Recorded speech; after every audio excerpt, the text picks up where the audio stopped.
Right, so we are continuing with page 60, and it is construction of angles and triangles. So it's now going to be a 90-degree angle, so a right-angled triangle, and we need to have a 60 degrees, but we cannot use a protractor. So first things first, we're going to do what we did on the other side, which is create an equilateral triangle.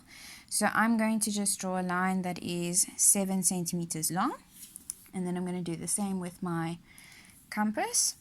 So I'm going to put a point here, and I'm going to then measure. If you look closely, yeah. So my point is at the end, and my pencil should be on the edge over here, so my 7 centimeters.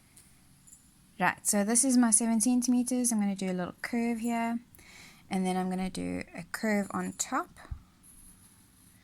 If you think you're going to go too short, then you draw an even longer line. It doesn't matter because it's a construction line.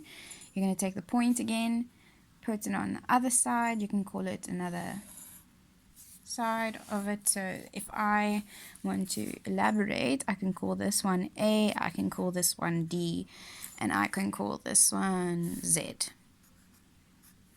Doesn't matter as long as these are different letters. So this way we've now created an equilateral triangle. If we connect this point here of intersection Z to D, it's going to create 7 centimeters. So if you read here, from that point to that point, it is 7 centimeters long. So if I connect this, it should make an equilateral triangle. Alright, so as you can see, I've taken my ruler and I've connected that point together and this point together. So this is going to be 17 centimeters and this one 17 centimeters and this one 7 centimeters without me actually measuring it. If you want to, you can always check that that is 7 centimeters. Oops, wrong side. So you can then check, put the naught on the dot, and then that should also be on the dot. Here it's about 7 centimeters. The same as on this side, also should be 7 centimeters, done, and 7 centimeters, about 7 centimeters. It's a little bit off, but it's still pretty much the same. So that means that that should be 60 degrees, 60 degrees, and 60 degrees. So that's without me using a protractor. If you want to, you can check. So how you check is you put your protractor over there, put the origin, so the little middle part, you put on the corner, and then you match up the lines together. Right, so that should be around 60 degrees. Do you see it's on the corner there, and it's around 60 degrees. It might be a little bit off, like I said so, but it is still pretty much the exact same. So now we've got the 60-degree angle, and we didn't use a protractor to measure it. Now we need to know how to use or to make a 90-degree angle without actually measuring it. So you can do that either by using a bisecting line, or you can do this, which is using a set square. A set square can basically do this. You put it on the line there, and then it's creating your 90 degrees in the corner there. So if you see right in the corner, it has a little square. That means it's at 90 degrees to each other. Right, so the other way is using a bisecting line. So in order to do a bisecting line, you are going to use your compass, which is this one. You are going to use a ruler and a pencil.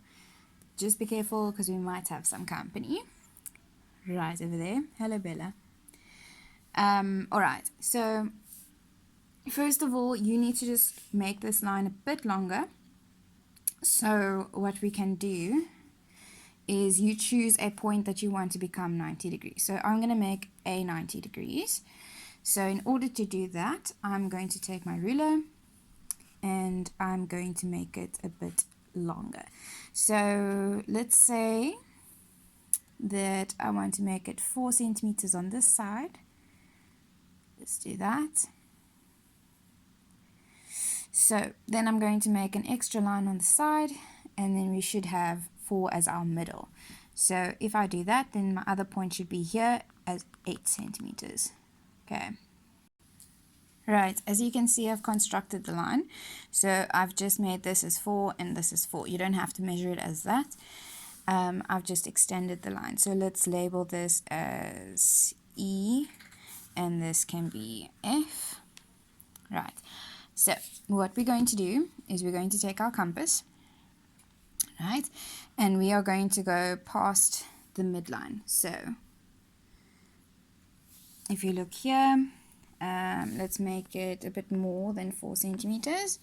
So let's make it around here. So my point is on the corner of F, and we're then drawing our curve over there, and then we're doing the same on E.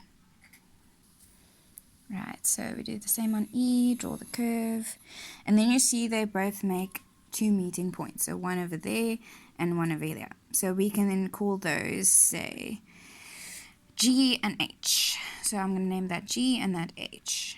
And then we're going to connect it with a ruler in between.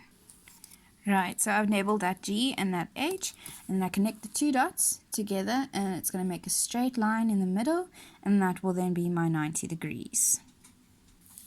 So all I've done now is I've just extended this line further past the meeting point, so that this line here from this corner can extend all the way up to create our triangle, our 90-degree triangle. So this will then become 90 degrees because it is a bisecting line, which means it cuts in half.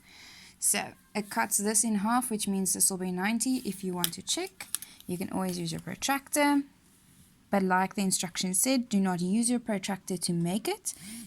So in order for that to work, see, it's straight on, bang on 90 degrees.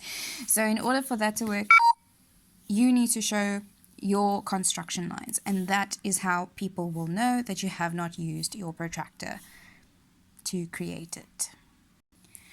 Right, so we've got our 90, we've got our 60 degrees, and all we need to do now is connect these 2 together, connect the lines, make sure that you are using a straight line, and then there is your triangle. And voila, there is your triangle. So if they ever ask you for what the name of the triangle is, we can then name it NAD. So you can call it triangle NAD, which is a 90-degree triangle with a 60-degree angle, and there you have it.